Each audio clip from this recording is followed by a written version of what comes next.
দর্শক বন্ধুরা এখানে সেই মাপের একটা চা কর পাওয়া গেছে ভাই। এই লোক তো দেখতেছি অনেকগুলো চার কাপ নিয়ে বসে রয়েছে, এগুলো কি সব খাবে সে?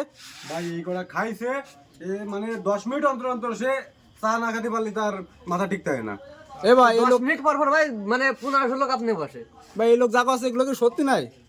ভাই আমি এই 10টা একবারে অর্ডার দিই ভাই, আমার এই 10টা চার নিচে সর্বপ্রথম না খালি হয় না ভাই, 10টা চা না 10টা চা একবারে খাই পেলেন আপনি? একবারে দিনই কয় কাপ কয় তার কোনো ঠিক নেই কিন্তু।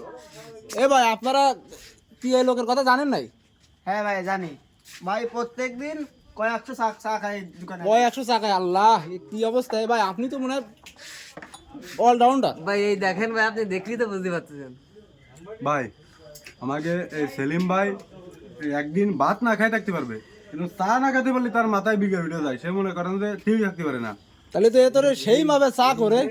দর্শক বন্ধুরা আপনারা দেখতে আরে পাচ্ছেন। ভাই আমি একটু খাইয়ে নি না ভাই। আরে ভাই আপনি পরে খান, আগে আরে আমার ভাই কথা আমার শুনুন। খাওয়া আগে, চা না খেলে আমার মাথায় কাজ করে না রে ভাই। ভাই তার চা খাওয়ার সময় যদি কেউ ডিস্টার্ব করে তারপরে কিন্তু রেগে যায়। এখন আপনি আইসেন ভাই দূর থেকে, আপনি তার সম্পর্কে কিছু জানেন না, সে চাটা খাওয়া শেষ করুক তারপরে তার সাথে আপনি কথা বলেন।